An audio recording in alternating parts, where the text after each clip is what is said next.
صحابہ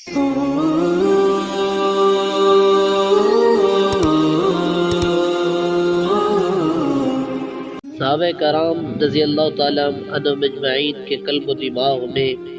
آپ علیہ السلام کی محبت کا دیپ کس طرح روشن تھا،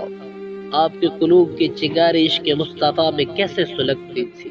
ان کے دلوں کا آئینہ شفاف کس انداز سے محمدی الفت سے جگمگاتا تھا۔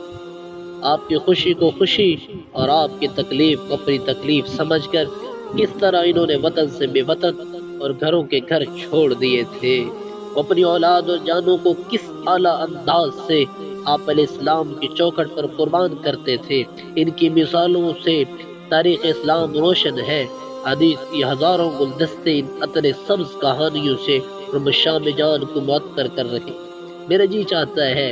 میں وہ عشق و محبت اور وہ الفت و عقیدت کا نایاب باب کھولنا چاہتا ہوں، آپ کے سامنے کھولوں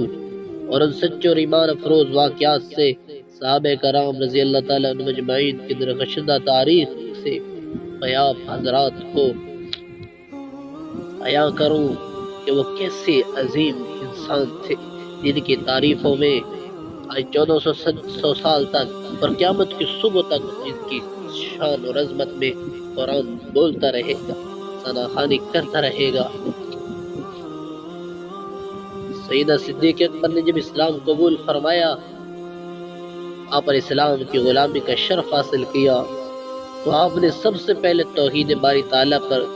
ایک بلیغ خطبہ ارشاد فرمایا۔ کفار مشرکین ان کلمات حق سے مانوس نہ تھے،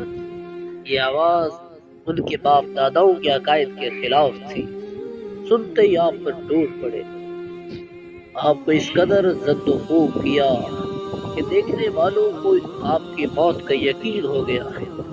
آپ کے قبیلہ بنی تمیم کے لوگوں نے آپ کو ایک کپڑے میں لپیٹا اور اٹھا کر گھر لے گئے۔ شام کے قریب جب آپ کو ہوش آیا اور آپ کے حواس بحال ہوئے تو بجائے آپ اپنی تکلیف بیان کریں، آپ کھولتے ہی اپنے محبوب کا حال پوچھا۔ قبیلہ کے لوگوں نے آپ سے قطع تعلق کر لیا کہ ابھی بھی اسی کا نام لیتے، ابھی بھی محبوب محبوب کی رٹ ہے۔ آخرکار لوگوں نے انہیں رسول اللہ صلی اللہ علیہ وسلم تک پہنچا دیا۔ آپ نے یہ حالت دیکھی تو آپ پر بڑی رکت پیدا ہوئی، آپ گھٹنوں کے بل بیٹھے اور آپ نے سیدنا صدیق اکبر کا بوسہ لیا۔ رسول کریم صلی اللہ علیہ وسلم مکہ سے ہجرت فرما کر مدینہ منورہ کی طرف روانہ ہوئے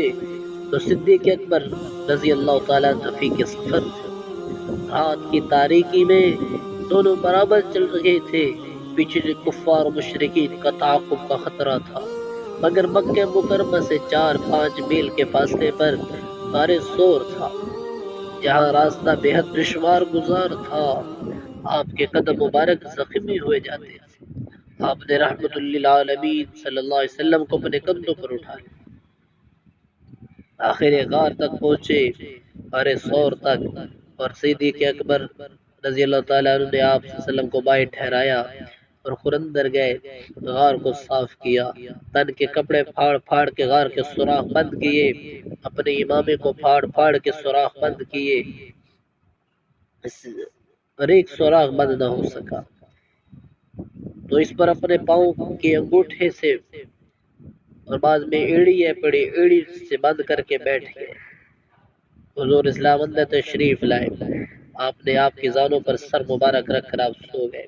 اتفاق کی بات اس سوراخ میں کوئی سانپ تھا اور اس سانپ نے آپ کو ڈسنا شروع کیا۔ ہاں، یہ سانپوں کی لڑائی کوئی آج کی نہیں ہے، یہ کالے دانگ پرانے ویری ہیں صدیق کی، لیکن انہوں نے آج تک کبھی صدیق کی شان میں کوئی نقصان نہ پہنچا سکے۔ اس نے ڈسنا شروع کیا، درد کے مارے بے تاب ہو گئے، مگر اف تک نہ کہ حضور اسلام کی آنکھ نہ کھل جائے، لیکن ایک بے سخت آنسو کا قطرہ نبی علیہ السلام کے چہرے انور پر گرا، جس سے آپ صلی اللہ علیہ وسلم کی آنکھ مبارک کھل گئی۔ تو حضور صلی اللہ علیہ وسلم کو جب واقعہ کا علم ہوا تو اپنا لواب دان آپ کے زخم پر لگا دیا، جس سے اس زہر کا اثر زائل ہوا۔